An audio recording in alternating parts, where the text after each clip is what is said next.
Oh boy, this one's tough to really stomach, isn't it? It's Batman Arkham Knight. It's the third full Arkham Batman game. You can't really call any of these games a game, but to the extent that you can, there were really three of them by the same developer. There was a fourth one by some shovelware developer nobody's ever heard of and probably never heard of since, so not really very poignant to bring up, but should bring it up because somebody might say, hey, what about Origins? What about Origins? Every single installment of this series that was, of course, developed by Rocksteady Studios and published by Warner Brothers. This game came out in 2015, June 2015. So worth noting that. But every single one of these games has tried to increase the spectacle, tried to increase the scale, the scope, how big and epic things are. And it does so at the cost, at the expense of any sort of gameplay that you could have. And this is criticism that is true of the first game, even though you're starting from the ground up, you're setting expectations. So it doesn't really make sense to say that it increased the scale, but the position that it put itself in, while interesting potentially from a writing angle or a comic book angle, while novel for a video game at the time, perhaps one could argue anyway, it wasn't particularly great from a gameplay standpoint. And Arkham Knight, while it does change quite a bit in terms of adding vehicle combat and all sorts of stuff, it follows a lot of the same issues. So once again, this game, I know it may surprise you to know if you watch the playthrough, if you've played it yourself, if you've looked at the graphics that are afforded by this title, it did come out in 2015. And some people laughed, some people cried. I simply cannot stay silent. For I am become Batman, destroyer of every plant in Gotham. And this game was shit. Let's be real. Arkham Knight's core issues, and they do completely remove any sense of sort of a silver lining you could come up with. You can't really go to bat for the game after you've realized these issues, after you've seen how deep they go. Its core issues are the fact that it has a laughable script that you can't take seriously, the fact that it has a very lazy story, regardless of whether or not it was originally a comic book and adapted to video game format, regardless of whether or not it was original in the first place and had, it was not some sort of adaptation. It certainly is lazy. And of course, I mean, the most important thing, the gameplay was terrible. It was very inconsistent. So Carnival Ride, like many other action games that are out there, the situation that you find yourself in when you're dealing with one of these games that tries to be a little bit more on the spectacle side, a little bit more cinematic.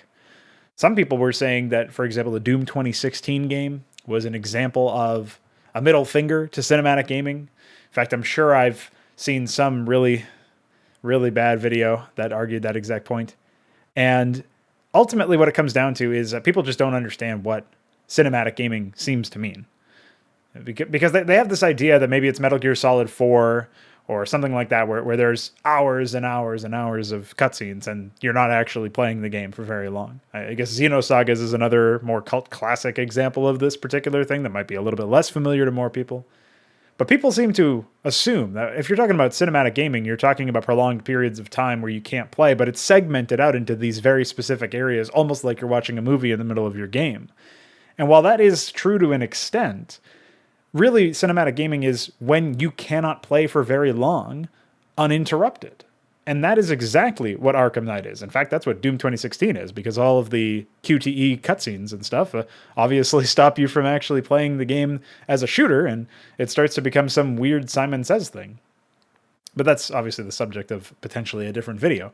As far as Batman stuff goes, the constant slow-mos and the fact that the really, at the end of most battles, in the middle of story content, if you can call this content, a lot of them resolved with cutscenes or zoomed you in to some point and yanked control away from you and repositioned you in the game world and changed the stakes of whatever was happening in the middle of stuff. It's very much like you're along for the ride rather than driving the car, if that makes sense. You're not the conductor of this man train. You are very much in the back seat, strapped in, low mobility. Maybe you're in a wheelchair or something at best, and you can kind of make some angles, but you really can't change too much. You might be able to bend the ear of the conductor and say, hey, can you please take a stop at this point so I can experience the game a little bit? Can you stop at the next train station?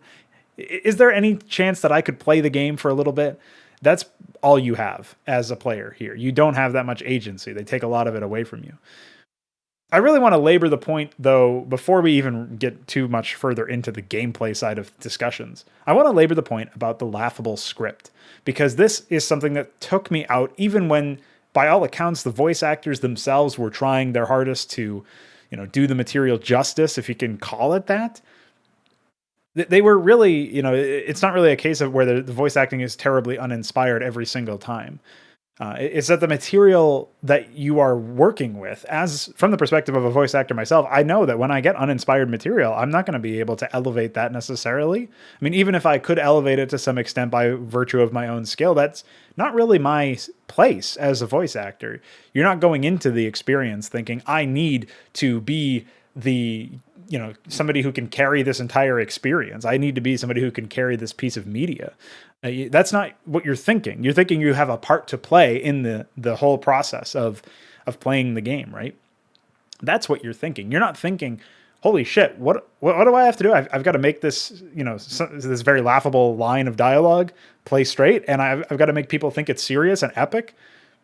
Now, I don't know to what extent the general public looks at this game and thinks, yeah, the dialogue is fine, because there's all sorts of things that you can derive from looking at like Steam reviews and stuff.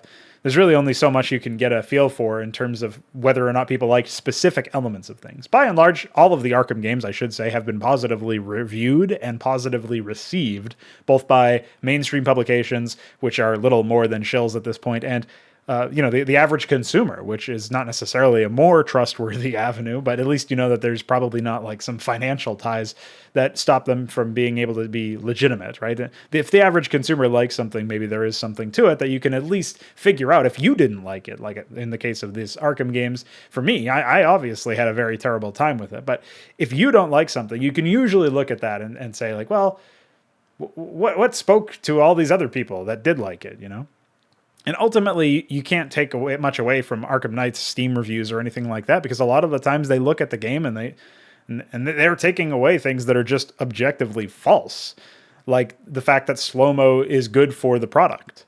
Because what slow-mo does is it creates inconsistency with the visual media that you are taking in.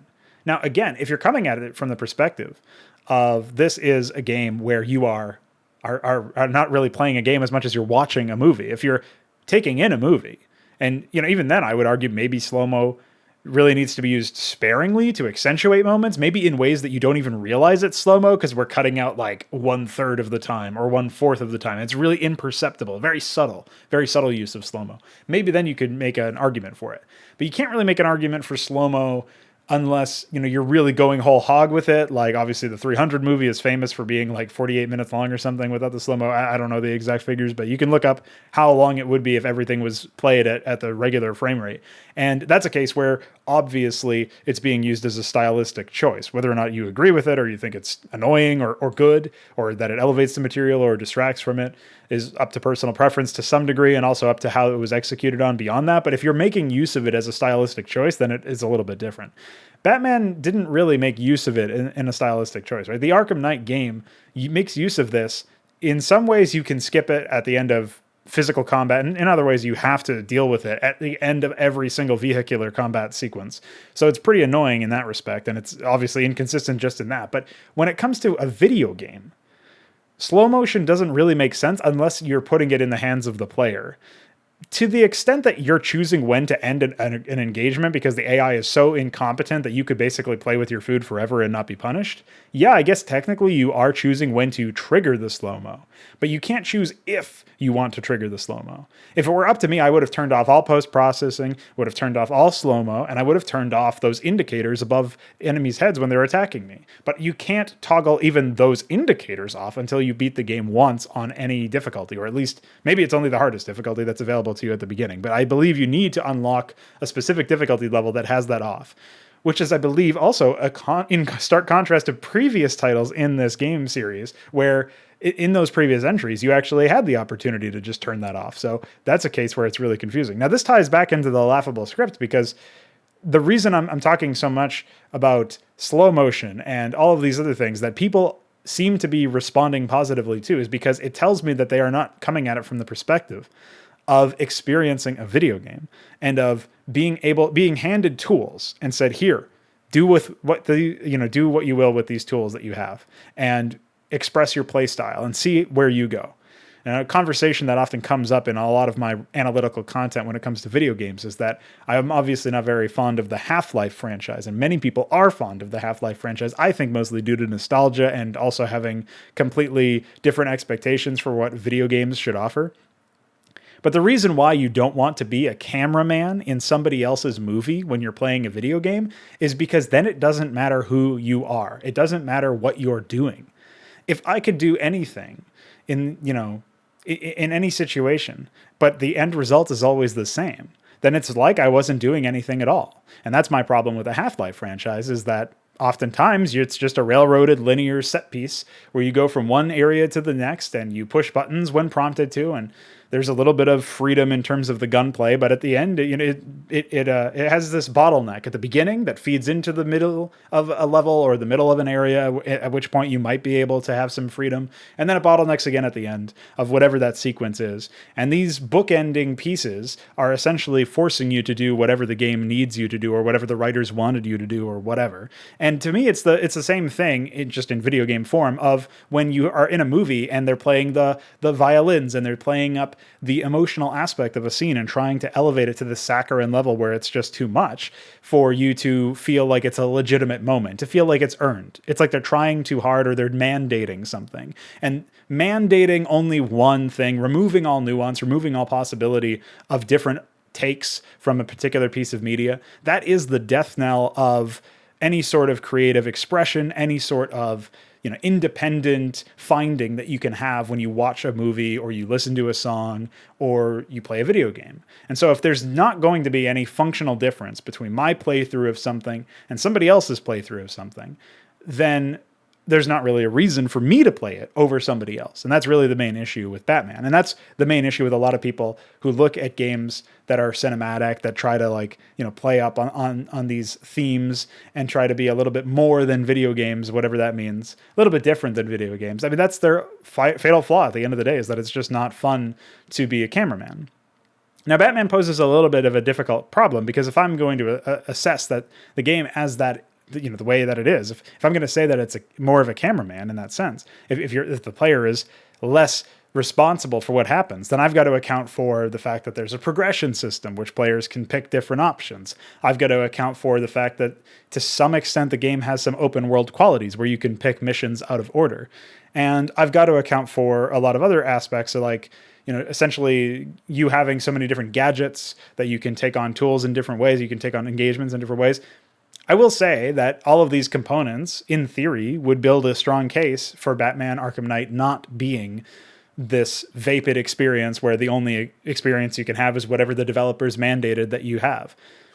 I will also say that there are some moments, just like there are some moments in Half-Life, where there is a little bit of expression provided. Because again, the death of nuance is the death of expression. So I can't just paint with broad brushstrokes and say the whole thing is anathema to player expression. But it is mostly the way that the developers intended it to be, as opposed to allowing you to have your own say in the matter. That's why I gave the example of conducting a man train, right? If you're conducting a man train and you're trying to get off at this stop, but you can't because the developers won't let you, well, you're not really positioned with that much agency. And so, like I said, you can bend the ear of that conductor, but you usually can't choose a different stop or take a different lane or anything like that you would want to be able to do if indeed this were a game that allowed you to have some sort of expression. I think a really good example of this actually comes up in the very final video of the playthrough that I did of this game. And I talk about the side content, the expansion missions, and how certain elements of them, they are just, created at certain points. And in theory, there's nothing that stops you from finding these, these guys that are jettisoned from this sky prison. I don't know the actual, I think it's Iron Heights is the name of the prison. And so these guards are quest objectives. They are side objectives for this side quest. And they've jettisoned themselves apparently a long time ago when the ship initially crashed. But you can't find them before you find out that they jettisoned themselves and parachuted out. So one of them's dead and the other one's getting beaten up by thugs. but there's no repercussion to getting there too late.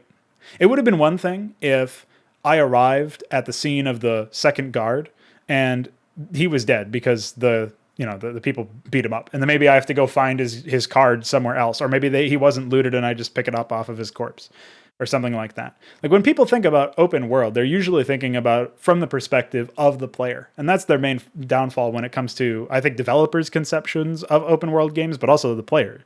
I think the average player assumes that an open world means it's a lot of shit for them to do. A lot of these boring side quests and fetch quests and grinding and stuff that's not very interesting.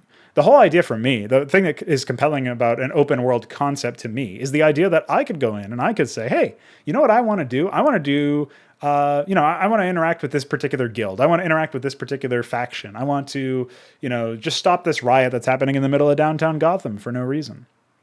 And that's just something that I feel like doing. And then the idea is, if in an open world scenario, what I just did, say stopping a riot in downtown Gotham, maybe that saves some NPC's life, and that's some side content that I may interact with in the future. I'm not saying it has to be like that. I'm just using that as an example. Now, in a situation where there's a lot of things that appear to be time sensitive on their face, this is a situation where I do think that it makes a lot more sense for there to be some sort of contingency so you can still complete the side content. You could also get into a totally different discussion about whether or not you should even be allowed to complete some side content after failing to adhere to certain time constraints. Maybe some of the bombs should have blown up and had some issue as a result of that. Like maybe that stops you from being able to do some other side content, or that kills somebody, or whatever the case may be. But maybe some of the drones should have killed some police officers, and then you can't use them in a further investigation later on, or something like that. Like there's so many different things that could have happened that could have actually made this a living, breathing world with consequences to your inactions as well as consequences to your actions, neither of which are present in Batman Arkham Knight as it is. And yeah, I guess in some senses it does add a lot of feature creep, but that's how you deliver upon the concept of an open world. Otherwise, it's not a world. It's just an open map that you can run around in the game space and fail to engage yourself. Going back to the laughable script, this is something that I think ties in very nicely with the idea of not really seeing a lot of that engagement come from the game itself. Because I was just talking about the fact that this should feel like a living and breathing world. The world of Gotham should feel like a really rich setting that allows you to see what happens when certain factions like the Two-Face gang and the Joker gang, well, I guess the Harley gang, but previously the Joker gang, formerly the Joker gang, when some of these gangs gang up on each other, and when they have some territorial turf wars, maybe that drives Penguin's machine shop thing, or where he's got all of these weapons dumps. Maybe his munitions end up getting moved away and chopped up somewhere else. And as a result, that changes the engagement. Maybe he's withdrawing to safer things. And so if you take a long time to apprehend him, it becomes more and more difficult to infiltrate his more and more secure hideouts. And maybe that some of that would happen normally, but a certain portion of them would remain in easier, more isolated outposts if you manage to stymie some efforts or attack them earlier or something like that. There's so many different things that you could do where you have multiple factions vying for supremacy in an area. You could really play into that and have certain aspects of the game world actually change without it even needing to be anything to do with your direct action. Again, your inaction in this case, your action in some other place of the area, your focus not being on this one particular section of gameplay or this one section of the setting could have resulted in something genuinely different. So going back again to the script, the reason I call it laughable is in part because it's pathetic. It is pathetic in its attempt to convince you that there is actually some content here. And it really does a poor job of doing this because a lot of the dialogue transmissions are going to repeat. But the only reason those dialogue transmissions are there at all is to fail, in essence, to give life. Try and fail to give life to this setting of Gotham. What I mean by that is, if you go back and you listen to any of the sections of the playthrough, there is very little dead air. There's very little silence. It doesn't let you soak in the soundtrack. It doesn't let you soak in whatever sound effects might be happening that aren't related to actual transmissions, actual dialogue from some of the thugs or from some of the cops or what have you. There's very little opportunity for the player to see and feel the essence of Gotham, the atmosphere of Gotham. The thematics are not allowed to play out in a way that is subtle, that allows you to appreciate what this setting actually feels like. And once you pierce that shroud and you realize that, oh, there's a reason why they're not letting me remain in silence, you're going to see that, realistically speaking, Gotham is just a barren wasteland. There's very little content, but also there's very little in the way of characterizing the setting in a way that makes it feel believable. It makes it feel like a legitimate thing. This is one of the main criticisms that I have against the entire experience, because you look at the setting and then you see what they tried to cover it up with, cover the lack of thematics and the lack of atmosphere and the lack of content. They cover all that with a script, but they don't even put that much effort into the script. For one, there's very few lines at the end of the day, because you're just going to hear a lot of the same ones repeated. So even if technically there's thousands and thousands and thousands of transmissions, if a lot of those are one-time story events and a lot of those are one-time side content events, then a very small portion of the script, in actuality, is dedicated to repetitive transmissions that are just going to loop. You wouldn't have the problem of needing these repetitive transmissions if you didn't have to worry about covering something up because of the fact that it's not there in the first place. And this is one of the main issues that I have with the overall experience of flying through Gotham or driving through Gotham. You just get the same canned transmissions over and over again. It must not be more than 10 or 20 dialogue events per unique type of event. Like, Thug sees you in the vehicle, but the Thug is on foot. Or Thug sees you in a vehicle, but he's in a vehicle. Or Thug sees you on foot and he's on foot. Or Thug sees you on foot and he's in a vehicle. Or you're just happen to be flying and nobody sees you at all, but you've got to have some dialogue because otherwise you might get bored. Like, really, there can't be that many dialogue events for this stuff. Now, don't get me started on the fact that they also like pierce the shroud with Riddler and with Scarecrow and with the Arkham Knight sometimes. And you know, occasionally you had some flavor when you were able to hear transmissions, not just from the thugs and not just from occasional cops, but also from occasional mercenaries, those, you know, militia that you fight every now and then. Yeah, okay, there was some variety a little bit there, but that is really just a Band-Aid over a bullet wound.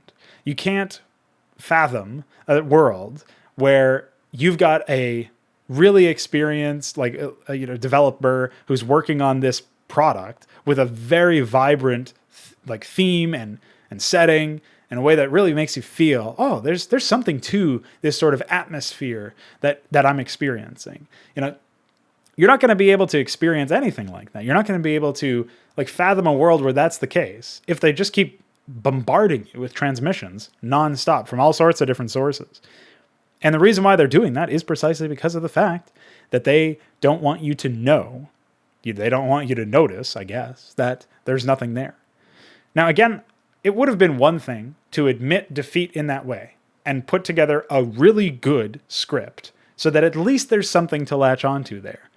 But this game is all style over substance. So any script you hear, any dialogue that's memorable is memorable for the wrong reasons. It's memorable because it's trying too hard. It's a one-liner. It's something super edgy, like anything out of the Arkham Knight's mouth.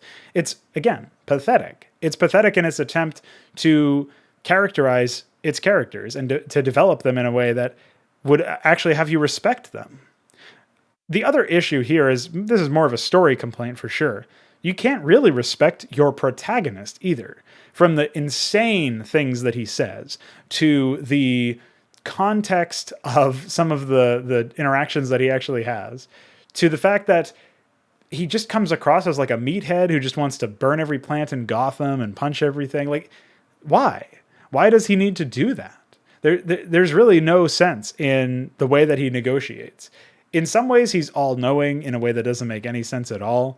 But you can kind of hand wave it away, or you would be able to a little bit easier if it wasn't for the fact that this was happening all the time.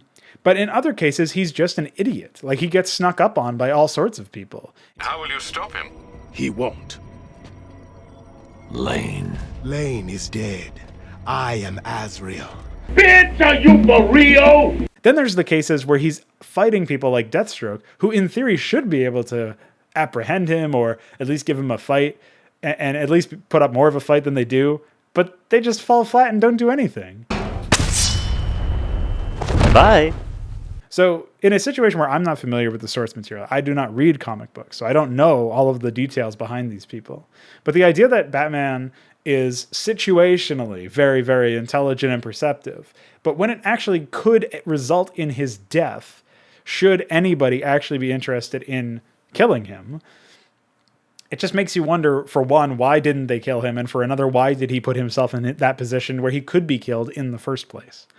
Then I burn every plant in Gotham. I just want you to put yourself in the position of actually being the creative lead for Batman Arkham Knight, or a scriptwriter, or whatever. And, you know, at any point, you could read the line of dialogue, I burn every plant in Gotham, and say, that's a little much. We don't need that. Surely we could, you know, have something more reasonable. At any point, like, you could write that down as the writer, and you could be like, well, maybe I could just take this pen and shove it in my head, because that would be a more useful service to the world than writing this fucking dialogue line. You could also be the director who's like saying, okay, well, hold on. I can't voice coach somebody who is, you know, trying to make themselves seem serious and brooding like Batman is supposed to be. I can't voice coach them to say that line. Like, that's ridiculous. You could be the voice actor, although admittedly, like I said earlier, it's not your role, but you could also be like, listen, I'm willing to do some stuff for money, but this is just a little bit much. I mean, I'm not going to say I'm going to burn every fucking plant in Gotham. What are you, a crazy caveman writer? What's going on over there? What's going on in the writer's corner? Hello? You could also be the, you know, the people who are putting the line into the game and say like, okay, well, we can't put this line into the game. We can't. You could be the testers and say like, I can't play this game after you said that. What's wrong with you? There's so many different like checks and balances that failed on the way of from this line being written to it actually being in my playthrough when I played the fucking game. Honestly, I would have accepted you patching it out, because that is how bad that one line is. And I wish I could say that, you know, while that is the best line in the game, let's be real, but I wish I could say that line was like a mad outlier that nobody would have been able to live up to. While it was the most ridiculous one in the game, I guess, there were a couple of different ones that were also pretty epic. There's a computer.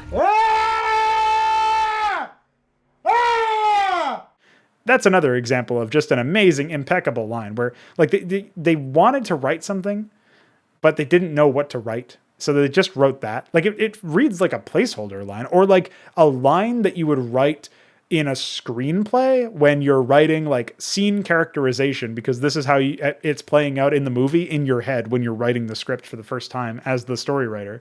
Like, okay, if you're writing a screenplay and you write, there's a computer, and then like it goes on for a couple other lines, like on a wall, and it's lit up this way, and there's a crack going up it, and like it's because the screen was butchered in some way or smashed. Okay, like I can see that, but not as dialogue. No. A lot of dialogue in this game results in no, because it just doesn't make any fucking sense. Like, so much of the dialogue is completely unreasonable. Talk, or I'll crush every bone in your body.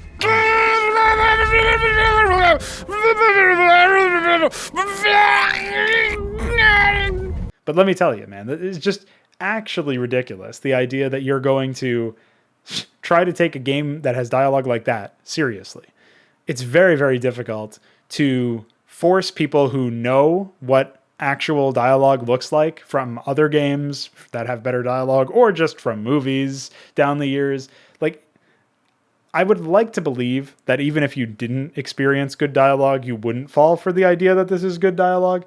But even in situations like that, like, surely you could at least aspire to be better. Surely you could at least like try to be the change you want to see in the world when it comes to writing dialogue in video games. Before I talk a little bit more in depth about the lazy story, I should also mention the fact that there have been some people out there who have said that maybe video games are just not the right medium for storytelling. I think the kind of storytelling you can tell in a video game is very specific, and it's genre specific. Like in a real-time strategy game, you can't tell the same stories that you could in a first-person shooter. Even in a first-person shooter versus a third-person shooter, a lot of dynamics do change, and you've got to be cognizant of that. There's all sorts of different things that you've got to be aware of when you're designing a game and you're trying to write a story for it. But the first thing that I would mention is that some of the best games out there had their stories essentially be afterthoughts. StarCraft is a game where the entire story mode should just be thrown out the window because it's horrible and very, very laughable. And on top of it, the actual like story that you experience while playing multiplayer, for which it is regaled as the best RTS, rightfully so, the story you experience there is literally just copy and pasted from Warhammer 40,000. And the game itself was initially expected to be a 40K fan game, essentially. Like it was supposed to be a 40K RTS.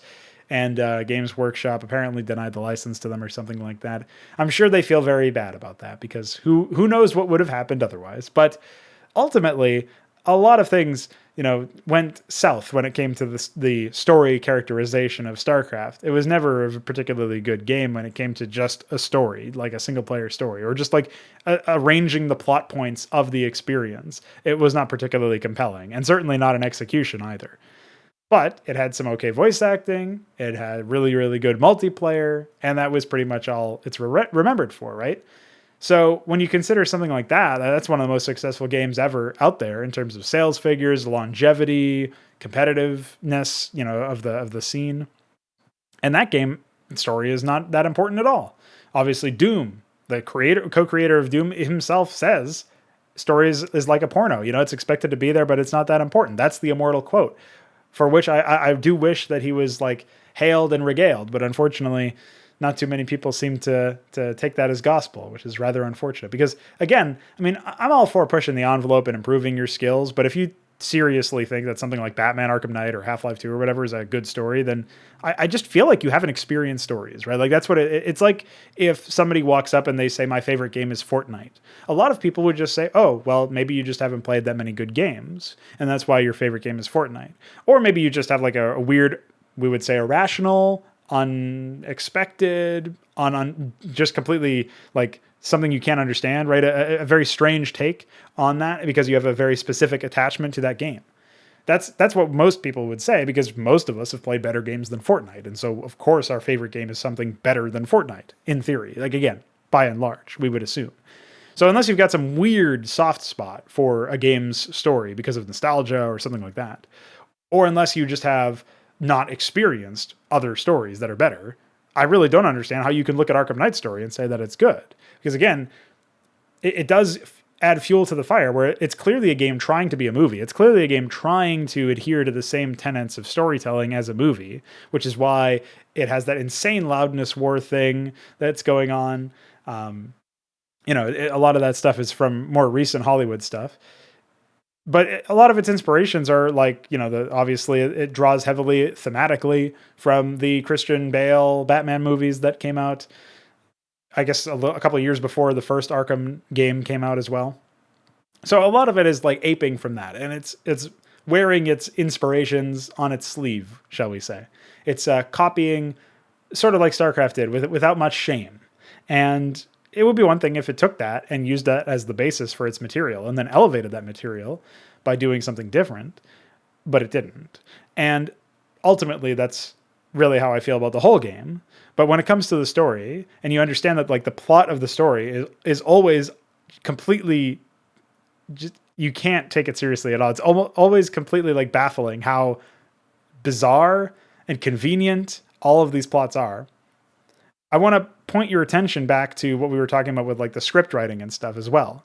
I feel like there's a common thread here where because they're trying to be like a Christian Bale Batman movie, because they're trying to be like just an epic Hollywood movie in general, but they don't have the skills to do that. They've made this game and the audio visuals of the game are such a mess and so all over the place that it stops you from really appreciating whatever they were initially trying to do. You just can't pierce that. You can't really fully understand what the game might look and sound like, and what the game's script might be like, and what the game's characters might develop like if they had more experienced people at the helm in those positions. Even in the intangibles that don't result in 3D art or audio or whatever, if you just look at like the script itself, the dialogue, the voice acting, coaching, like all of that shit, I think you would have had a much better product on your hands in terms of those elements if you had decided, I'm going to spend a lot of time, with these experienced individuals who have done this in Hollywood movies before, and just their experience alone may end up assisting in that sort of situation. That's what I would say. I just look at that and I can't imagine somebody actually looking at the story and not experiencing that sympathetic embarrassment you get when you again, it's like an 11-year-old doing a school presentation on how Fortnite's the best game or something. It's like you're making so many mistakes, like you're trying to argue for it, but you don't understand argumentation. You're trying to make this fucking PowerPoint presentation, but you don't really understand how to do that either. And you're stuttering on yourself in the middle of your Batman review. It's just how can anybody take you seriously? You know what I mean? It's a very similar situation to this game. Is that there's so many issues with the way that the game looks and sounds, but even setting aside those, there's so many issues with the script. The story is full of conveniences. And a lot of those issues, I think, can boil down to the fact that you've got a situation where ultimately Arkham Knight is essentially put together in a way that feels very amateurish. And when you start to think about the game from that perspective, I think it becomes a lot more clear. You do worry about poisoning the well. You do worry about searching out a conclusion that suits what you've already decided is the conclusion, searching out evidence for that conclusion, confirmation bias. You do run the risk of that. But if you allow yourself to play that thought experiment out and then to ask yourself if that makes sense, more often than not, the answer is yes. For all of the components that rubbed me the wrong way about this game, and for all of the elements that just didn't make any fucking sense, a lot of the time, the answer was it was just put together by people who didn't know any better, who didn't know what they were doing, and maybe they had some passion behind it.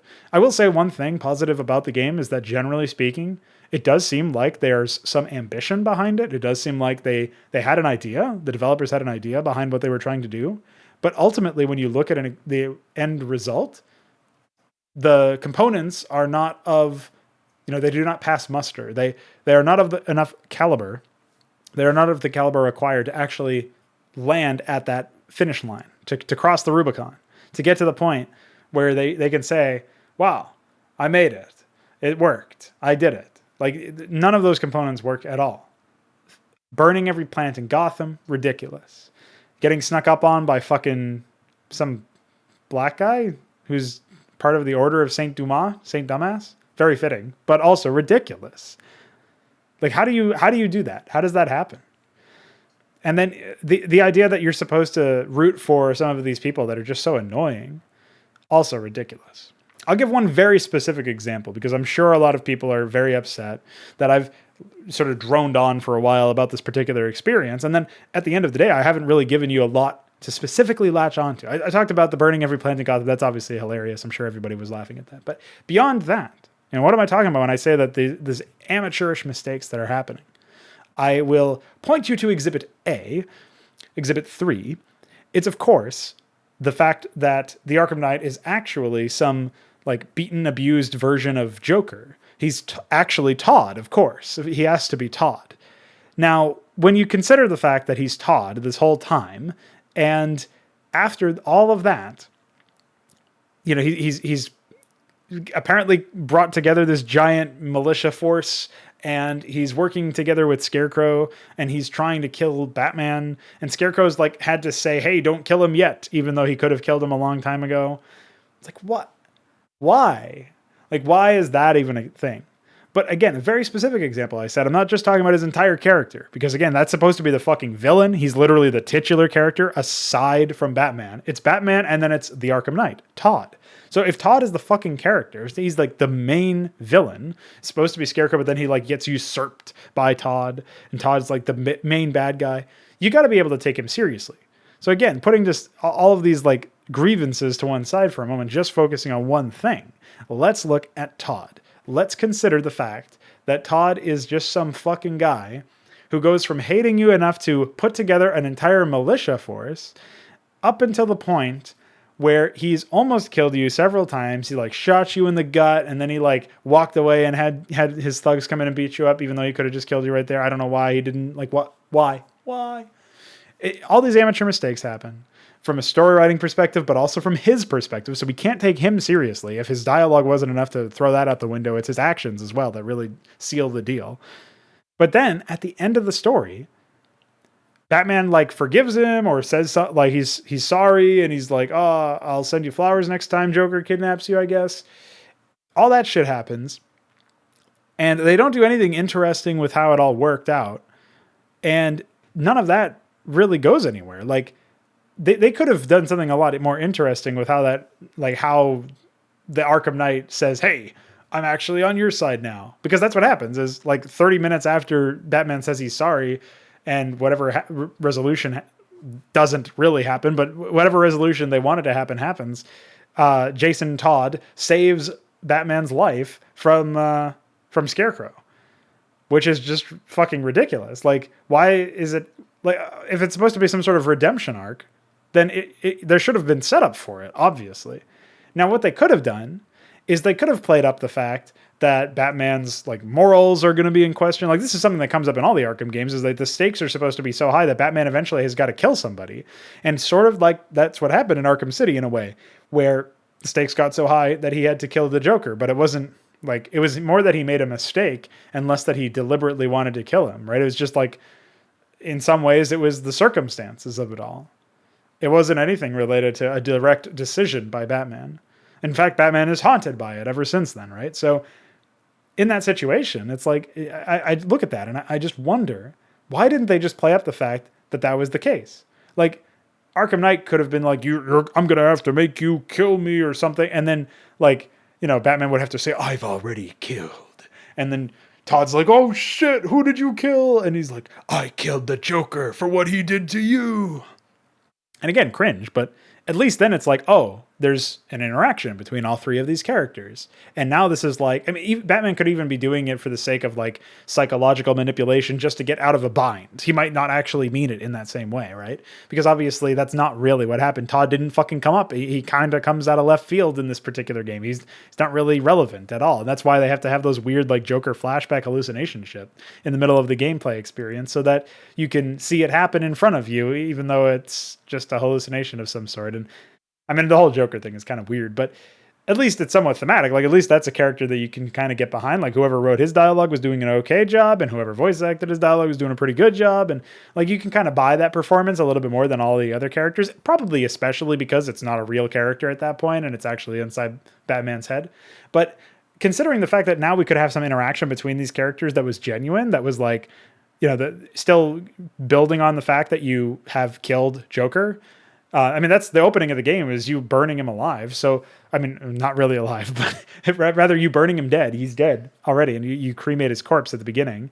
And it's very weird, very movie opener that definitely sort of belies the miserable experience you're about to have, where you're not really playing a game. But just the idea that they didn't even consider something like that, it seems like there was no hint at maybe they could, you know, play that up. And it could be more obvious that Joker was killed by Batman. I mean, the thing is, there's some transmissions out there that are like, Batman's not been the same since he killed Joker. But there's still all these people who are saying, like, I'm going to have to make you kill me. Nobody's acting as if it's more reasonable. Nobody's acting as if it's like, oh, we know that you already killed once. I'm going to make you do it again. Like, there's nothing really like that that's like playing it up. And I could just be forgetting it, but, you know, surely that would have been something. Like, that would have meant something to Todd, who is tortured by Joker and feels like Batman betrayed him and left him on the front porch basically, and like fucked off and went to go get cigarettes for like 10 years and never came back. Like that's what we get from Todd. That's the experience that we sort of derive. That's his motivation, if you will, is to get back at him over some, you know, not so petty beef, but essentially it's just fucking beef. Like, it's just that he feels betrayed, and he's willing to apparently to organize a giant militia and siege a giant city. And like, what the fuck? The more you think about that, the less sense it makes. But even if you sort of like hand wave it away as like, oh, that's just a comic book premise, at least have the characters actually do something like that. This is the thing. I know enough about comic books to know there's some really fucking good comic books out there. There are some comic books that have some really good storylines. There's some comic books that have characters that are very respectable and have actual arcs where they grow as people, and they don't just make these random, like, last minute, half an hour change of hearts where everything that they've done up until that point gets thrown out the window and suddenly they're saving the good guy because they want a redemption arc, or they're just doing a little bit of a good thing because the writers wrote themselves into a corner, or they just the writers, did a very poor job of getting to where they always intended to get to at the end of the whole experience anyway. I just feel like at this point, they've done such a disservice, not only to video games as a medium for trying to consider whether or not you can have a reasonable story from their game, but they've also done a terrible service to the comic book source material, some of which I've heard is quite good from people whose standards I trust. And even beyond that, I have experienced some pretty good comic books, even though I don't read them very much. So I know that this is not some sort of like impossible standard to reach. This is just basic understanding of a story. I mean, I've watched movies that have reasonable stories, so I know that this is not an impossible standard to reach in other visual media. The idea that you can't do it in an interactive media is just a non-starter for me. It doesn't make any sense. Now, again, I believe that you can have a really good story in a video game. I should have underscored that point more when I was making that point about the general perception of people and their idea that they have about video games and whether or not the stories can be reasonable. But at the end of the day, if all you put forth is shit, then people are going to assume that all you can put forth is shit. And all Rocksteady put forth when it comes to story was pretty shitty here. There's some interesting ideas with the Joker stuff, but ultimately it sabotaged the gameplay too much. And at the end of the day, it just felt like a poor man's, movie or something, a poor man's visual novel, perhaps. Now, again, I've talked about the script. I've talked about the story being really boring. There is a lot of material to go through here. I wouldn't realistically be able to sum everything up unless I was interested in scripting out a giant 80-page essay about every single thing that bothered me about the game, or just like a takedown of every single thing piece by piece. As much as I would like to do that, I just can't be fucked to do that, and I've got so much other stuff that I've got to get done. So ultimately, we are settling for a little bit more of a stream of consciousness with some clips interspersed video, and that's just the format that I'm going with for now. We'll see how it evolves. But ultimately, I just can't believe that the storyline and the script and the audio visuals, all of those things feel like they were done at such an amateurish level. Even if I can sort of reverse engineer ambition, it's misplaced ambition at the end of the day. And that is the ultimate point, is that all of these things don't really matter to me that much compared to gameplay. And gameplay is where this game falls flat. I gave the example of Doom 2016 earlier, the fact that Doom 2016 itself was just miserable in terms of the experience because the pacing was thrown off by the fact that you had to constantly QTE enemies. Now, while admittedly you could choose to play the game at a worse level, to, play the game worse than you could otherwise, like opt into a less effective strategy by not interacting with that QTE system, that is notably not here at all in Batman. You have to interact with indicators, you have to interact with slow motion, and you have to interact with the fact that, you have to not interact because of the cutscenes. There you go. That was the other one, is that all these cutscenes happen that yank control away, you get zoomed around, and you're just not respected as a player. You're treated much more like a cameraman at these key moments, and these moments are happening so frequently that it may as well not be a game. It may as well be... I liken it to a DVD selection screen. You know those things that you would have back in the day? If you're old, real 90s kids will remember this, okay? If you're old enough to remember when you had a DVD player and a DVD player's remote, and it was different than your TV's remote because we hadn't figured that shit out. At that situation that you're looking at, you're dealing with this sort of menu in the DVD. And it's got like maybe some splash screen or something in the background. It's got some photos or a short video of the movie itself, and you can pick like play, whatever else, games, teasers, behind the scenes commentary, whatever the case may be. Like you can sort of scroll through that list. That's sort of like what Batman Arkham Knight is. You're pushing buttons to get to the next movie scene to watch. So maybe it's more like Dance Dance Revolution or something in that sense. Anyway, I wanted to talk a little bit about the way that this game introduces you to its mechanics. Because while its mechanics are very wide in terms of number, really there's not a whole lot of depth to them. I liken it to like an ocean-sized puddle.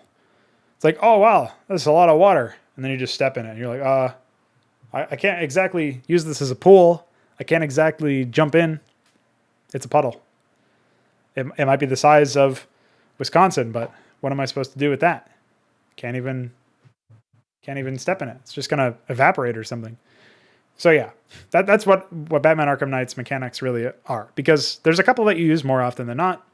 And the fact that they allow you to travel relatively quickly around the city is okay. It's definitely nice.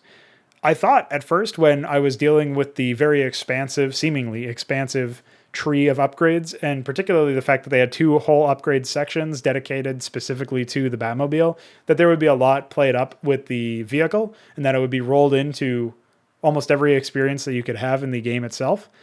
Problem with that is a lot of the time the vehicle is not given to you. It's not even given to you in a way where you can at least use it for Batmobile powered takedowns or something in the middle of fisticuffs.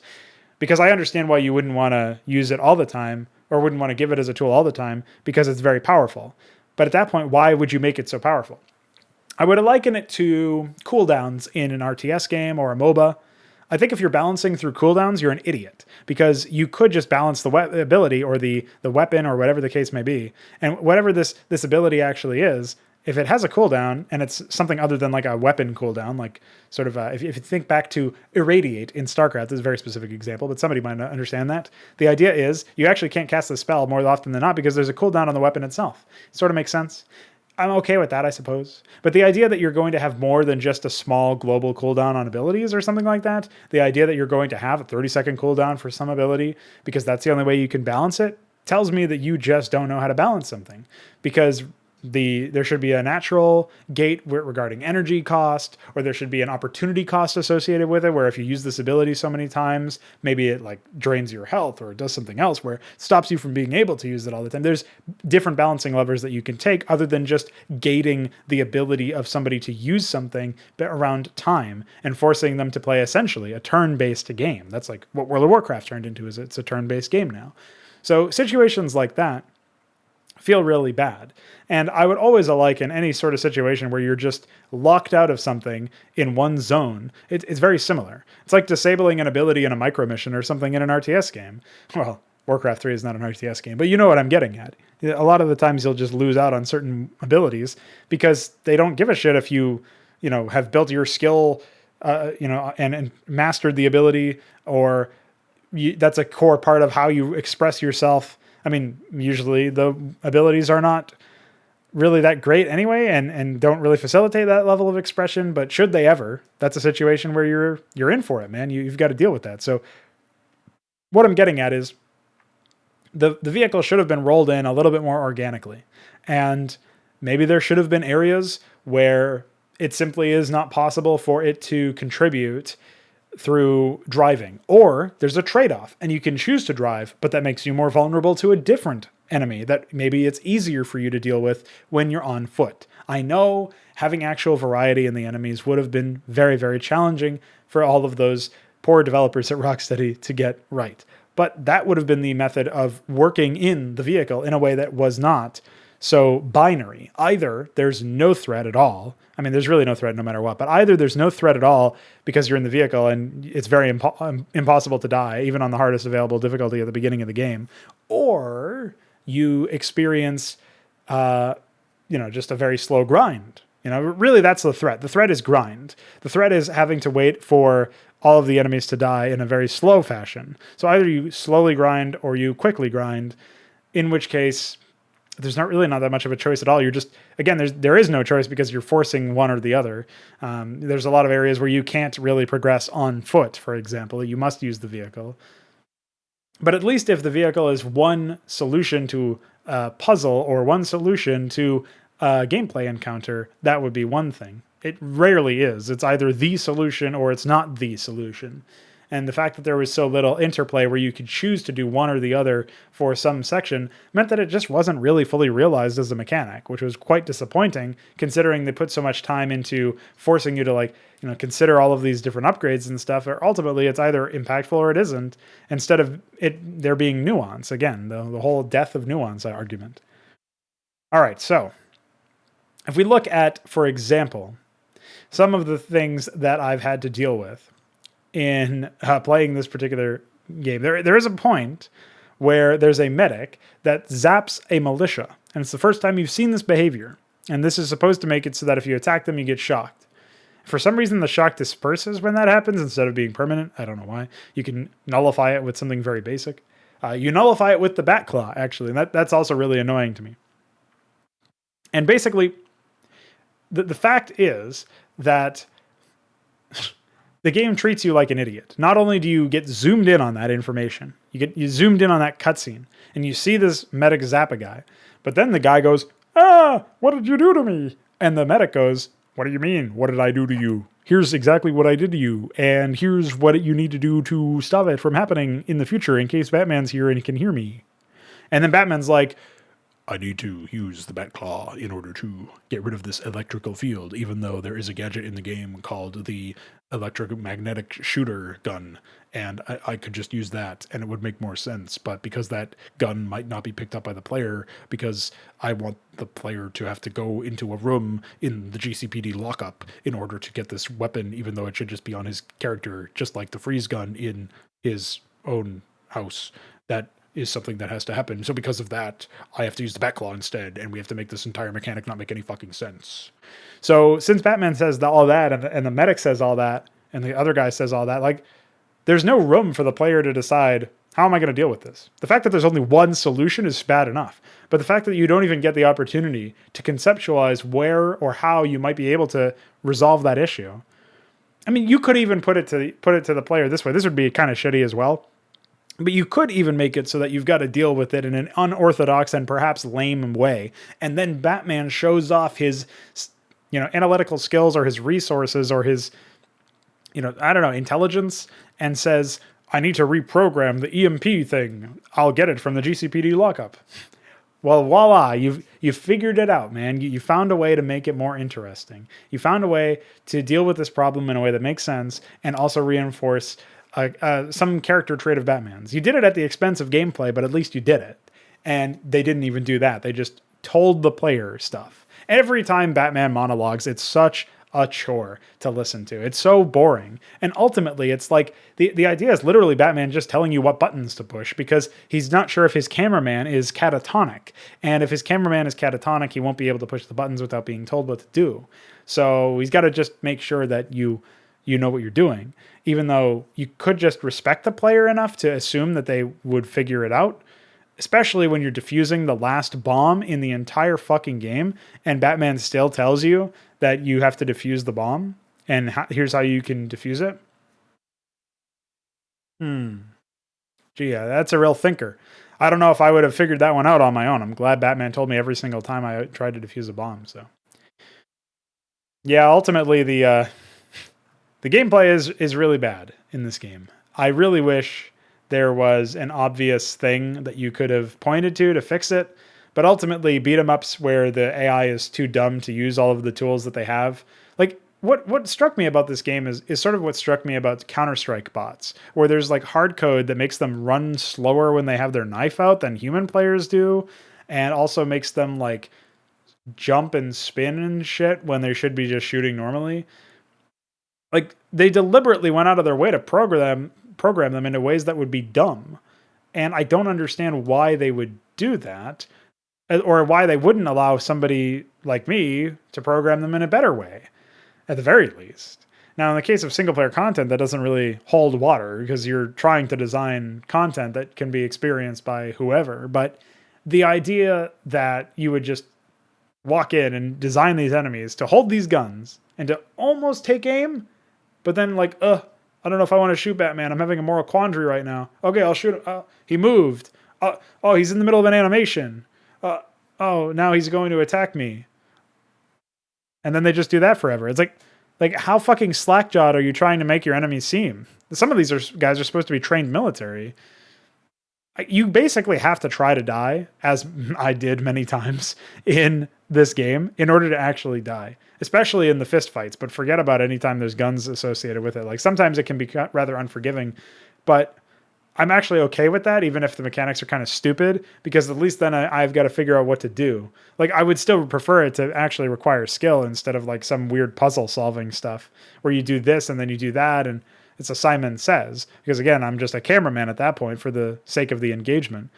But the fist fights are really what blows my fucking brain, as well as the vehicle engagements. Because if I'm driving around in this tank and you guys can't shoot me with anything more interesting than straight up almost hit scan projectiles, then like, what am I even doing? Like, what I could just dodge these all day because you literally give me indicators to step out of, and you like flash my whole screen with red warnings when there's a homing missile. like to the degree to which they go in this game to present so much information so poorly is definitely something that warrants the sirens outside. I'll put it to you that way. Well, now that we've escaped from the cops, I can continue to talk about Batman. I'm almost done, don't worry. Ultimately, Batman is just a fucking mess. And what I wish would have happened in the development of this particular game is that I really wish we would have just experienced Batman not being so dumb. And I really wished we would have been able to put ourselves in the shoes of Batman and try to figure out what of my ocean of tools that I have at my disposal can I use to resolve this puzzle or defeat these enemies. And our enemies are not worthy of respect. They are slack-jawed and they take forever to do anything. But what really gets me about this whole experience is the fact that ultimately, if you look at it and you try to play it, you can't for a very long amount of time before getting interrupted again. And so I almost feel like it would be presumptuous of me to try to make a review of the gameplay because I don't know if I played a game. Like, I don't know if I played enough to say whether or not the gameplay loop would be good or what the gameplay loop even really is. Because if you think about what you're actually playing in Batman Arkham Knight, it's like you play some beat 'em up and it's super easy. And then you play some vehicle thing shooter and that's super easy. And you play some like puzzle shit and that kind of stumps me because I'm bad with puzzles and just dumb sometimes. And then you also play like those stealth sections. And those suck. I really don't like those because it's just like, it never feels satisfying to defeat stupid enemies. And you can't defeat them very quickly in the stealth sections. So you're forced to grind through the very slow and boring and monotonous and insulting experience of defeating these enemies that may as well defeat themselves. So at no point are the, shock troops, the average Joes in the military or, gangs, as it were, of any of our supervillains, at no point do they feel like they are imposing or they are difficult to deal with or whatever the case may be. There's literally not a single point where you feel like the agents of these supervillains are powerful and imposing and worthy of respect. And by extension, you start to lose any respect you could have possibly had for the supervillains themselves. Not only that, but you've got all sorts of like weird twists that just feel stupid. Like, it would have been somewhat interesting if Barbara Gordon, for example, had actually died, but she didn't. And I don't know, man. It's so dumb. It's just so dumb. And of course, at the very end, they undercut their own twist by making Batman die. Except Gordon was right there next to, or not Gordon. Fuck. Who's the butler? I forget the butler's name. It's not Gordon, though. Whoever the butler is. Can't believe I forgot his name. But yeah. That guy's literally right there next to Batman when he closes the door and the whole thing blows up. It's like, Gee, I wonder if he's dead. So yeah, that's pretty stupid. I don't know. The whole thing was style over substance, slow-mo over actual experience, and a lot of treating you like a cameraman. I didn't expect to be here for over an hour talking about Batman, but hopefully you enjoyed the video nonetheless. And ultimately, this is sort of the format that we're going for when it comes to the lovely experience of me reviewing content. So yeah, that's it. Bye.